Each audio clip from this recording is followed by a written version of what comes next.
Hello everyone, आज का जो हमारा टॉपिक है वो है अल्नर नर्व। तो what is ulnar nerve? That is main nerve of hand. ये हैंड की मेन नर्व होती है। इसका कोर्स क्या होता है? तो सबसे पहले इसका कोर्स देखने के लिए देखो, palpable and lies behind medial epicondyle of humerus. ठीक है, जो ह्यूमरस बोन होती है ना, उसकी मीडियल एपिकॉन्डाइल के पीछे ये लाई करती है और वहां पर ये पाल्पेबल होती है।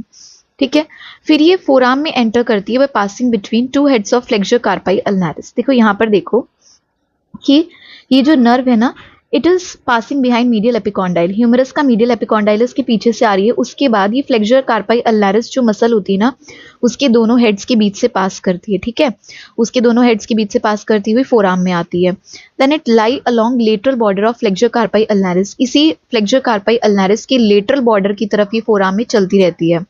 फिर ये नीचे आएगी फ्लेक्सर रेटिनाकुलम के पास। ये देखो फ्लेक्सर रेटिनाकुलम दिख रहा है।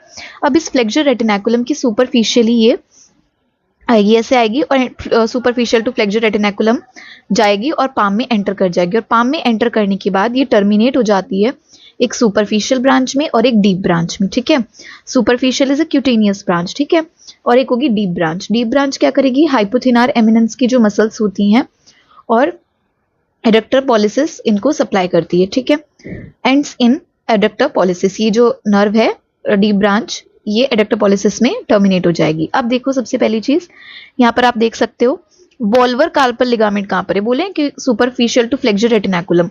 तो देखो अल्नर नर्व जो है ये सुपरफिशियल टू फ्लेक्सर रेटिनाकुलम जा रही है and it is covered by volar carpal ligament. ठीक है, तो कोर्स हमें यहाँ पर समझ में आ गया है। उसके बाद हम आते हैं रिलेशंस पे। तो रिलेशंस में देखो, ulnar nerve enters the palm by passing superficial to flexor retinaculum. हम देख ही चुके हैं कि फ्लेक्सर रेटिनाकुलम की सुपरफिशियल से पास करते हुए अल्नर नर्व पाम में एंटर करती है। उसके बाद ये डिवाइड हो जाती है सुपरफिशियल और डीप टर्मिनल ब्रांचेस में। ठीक है, ये भी क्लियर है। उसके बाद सुपरफिशियल जो ब्रांच है वो सप्लाई करती है पामेरिस ब्रेविस मसल को and divides into two digital branches for medial 1.5 fingers. देखो इस डायग्राम में आप देख सकते हो कि ये जो सुपरफिशियल है, ये देखो superficial terminal branch, this is superficial terminal branch. ठीक है, और डीप वाली कौन सी है? डीप आ रही है यहां से और ये ऐसे आ रही है। तो देखो सुपरफिशियल किसको सप्लाई कर रही है? सुपरफिशियल एक तो पामेरिस ब्रेविस मसल को सप्लाई करेगी और दो डिजिटल ब्रांचेस देगी मीडियल 1.5 फिंगर्स। मीडियल 1.5 की एक तो पूरी है और एक ही हाफ, तो इतने पार्ट में ये सप्लाई करेगी। ठीक है, deep branch passes backward between abductor and flexor digiti minimi. इसको हम अगले डायग्राम में देखेंगे। यहाँ पर देखो ये जो डीप ब्रांच होती है इसकी, ये पास करती है पीछे से किसके बीच में? एब्डक्टर डिजिटाई मिनिमाई, एब्डक्टर डिजिटाई मिनिमाई और ये फ्लेक्सर डिजिटाई मिनिमाई। ठीक है, इनके बीच से अल्नर नर्व पास करी है and then between opponens digiti minimi, opponens digiti minimi muscle जो है उसके बीच से फिर ये पास करी है एंड फिफ्थ मेटाकार्पल बोन। उसके बाद क्या करेगी? लेटरली टर्न ले लेगी एंड डीप पामर आर्च की कॉन्केविटी में चली जाएगी and it ends by supplying adductor pollicis muscle. Adductor pollicis muscle को सप्लाई करके, एडक्टर पॉलिसिस मसल इसको सप्लाई करके इट एंड्स। ठीक है, तो यहां पर समझ में आ गया। अल्नर नर्व का रिलेशंस भी हमने थोड़े थोड़े समझ लिए हैं। अब हम आते हैं ब्रांचेस पे। ठीक है, तो ब्रांचेस में from superficial terminal branch and deep terminal branch, हमें दोनों की ब्रांचेस देखनी है कि सुपरफिशियल से कौन सी निकल रही हैं और डीप टर्मिनल ब्रांचेस से कौन सी ब्रांच निकल रही है। तो सुपरफिशियल से देख लेते हैं सबसे पहले। इसमें आती है सबसे पहले मस्कुलर ब्रांच। मस्कुलर ब्रांच किसके लिए निकलती है? पामेरिस ब्रेविस मसल के लिए। ठीक है, और क्यूटेनियस ब्रांचेस से क्यों निकलती है? दो पामर डिजिटल नर्व्स देखो यहाँ पर दिख रही हैं। ये देखो क्यूटेनियस ब्रांच कैसे निकल रही है? एक तो निकलेगी टू पामेरिस ब्रेविस, ठीक है, मसल के लिए, एक निकल रही है क्यूटेनियस ब्रांचेस। ये क्यूटेनियस ब्रांचेस कैसी हैं? दो पामर डिजिटल नर्व्स ये निकल रही हैं, पाम में डिजिटल नर्व्स। ठीक है, ये किसको सप्लाई कर रही हैं?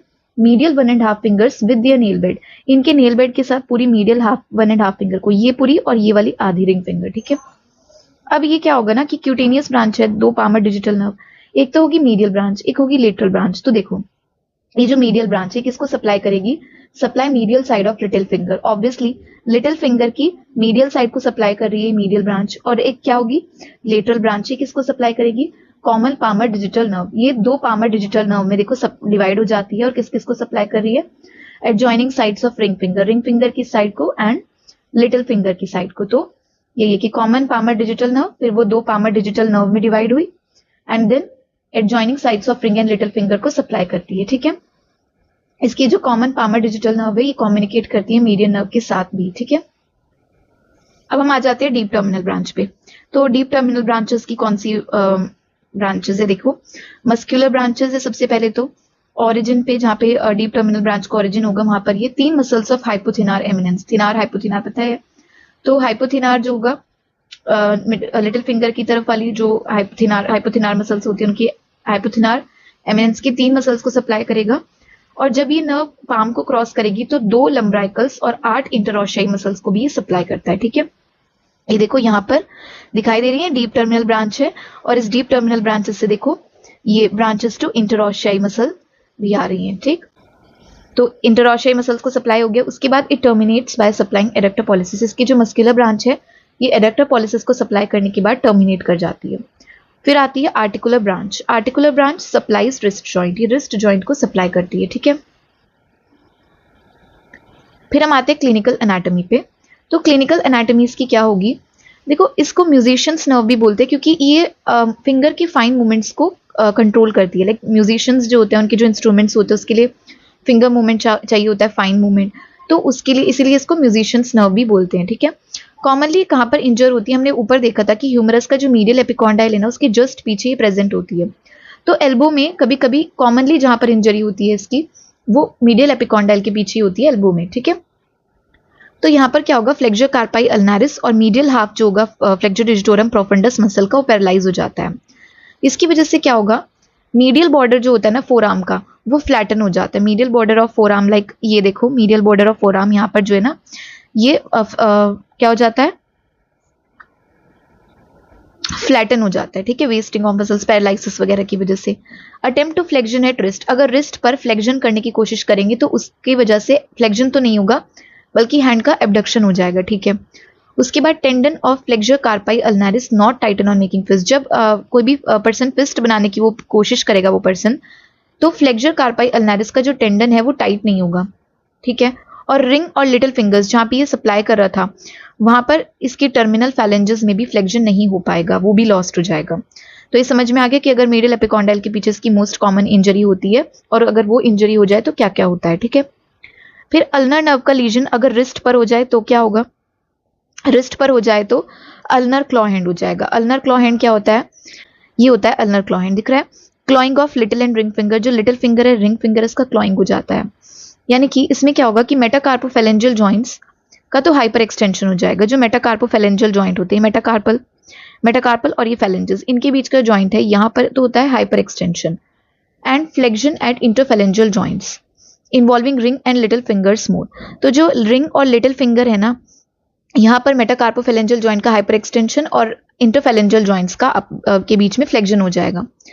इंटरमेटाकार्पल spaces hollowed out due to wasting of interosseous muscle. अब इंटरऑशियस मसल्स होती हैं यहाँ पे, तो इंटरऑशियस मसल जहाँ पे होती है इंटरमेटाकार्पल स्पेस जिसको बोलते हैं, है ना, इंटरऑशियस मसल जहाँ पर प्रेजेंट होती है वो वाला पार्ट हॉलो होने लगता है क्योंकि इंटरऑशियस मसल को सप्लाई नहीं मिलेगी तो उनकी वेस्टिंग हो जाएगी मसल्स की, जिसकी वजह से इंटरमेटाकार्पल स्पेसेस थोड़े हॉलो हॉलो लगने लगेंगे। उसके बाद सेंसरी लॉस पे आ जाते हैं। सेंसरी लॉस जहां पर ये सेंसरी सप्लाई देता होगा वहां पर लॉस हो जाएगा। तो मीडियल 1/3 ऑफ पाम, जो पाम होता है उसका मीडियल 1/3 एंड मीडियल 1.5 फिंगर्स, ठीक है, मीडियल 1/3 एंड मीडियल 1.5 फिंगर्स जो हैं उनमें सेंसरी लॉस हो जाएगा। और डॉर्सम ऑफ हैंड में भी मीडियल हाफ जो होगा उसमें सेंसरी लॉस हो जाएगा। उसके बाद वेजोमोटर चेंजेस भी आएंगे। ये क्या है, अल्नर क्लॉ हैंड देख रहे हैं हम। तो वेजोमोटर चेंजेस में क्या होगा, वार्मर हो जाएगा आर्टेरियोलर डायलिटेशन की वजह से, और ड्राई हो जाएगा ड्यू टू वहां पे स्वेटिंग एब्सेंट हो जाएगी, सिंपैथेटिक सप्लाई लॉस्ट होने की वजह से स्वेटिंग नहीं हो पाएगी। ट्रॉफिक चेंजेस आएंगे। ट्रॉफिक चेंजेस में क्या होगा, ड्राई स्केली स्किन हो जाएगी और नेल क्रैकिंग हो जाएगी, ठीक है। जब वहां पर सप्लाई ही नहीं है, ब्लड सप्लाई नहीं है अच्छे से ना, नर्व सप्लाई नहीं है सॉरी, तो वहां पर dry scaly skin, nail cracking, ये सारी चीजें होने लगेंगी ट्रॉफिक चेंजेस। डॉर्सल इंटरओशियाई पैरालिसिस हो जाएगी। जो डॉर्सल इंटरओशियस मसल्स होती है पैरालिसिस हो जाएंगे, जिसकी वजह से पेशेंट जो है वो अपनी फिंगर्स को स्प्रेड नहीं कर पाएगा। स्प्रेड कैसे, मतलब ऐसे ऐसे वो अपनी फिंगर्स को स्प्रेड नहीं कर पाएगा बल्कि उसकी चिपकी हुई ऐसी फिंगर्स रहेंगी अगर वो डॉर्सम इंटरओशियाई जो है वो पैरालाइज हो जाएगी। तो यहाँ पर हमने relations, branches, course and clinical जो है सब हमने देख लिया है अल्नर नर्व का। नेक्स्ट वीडियो होने वाली है रेडियल नर्व पे। Thank you.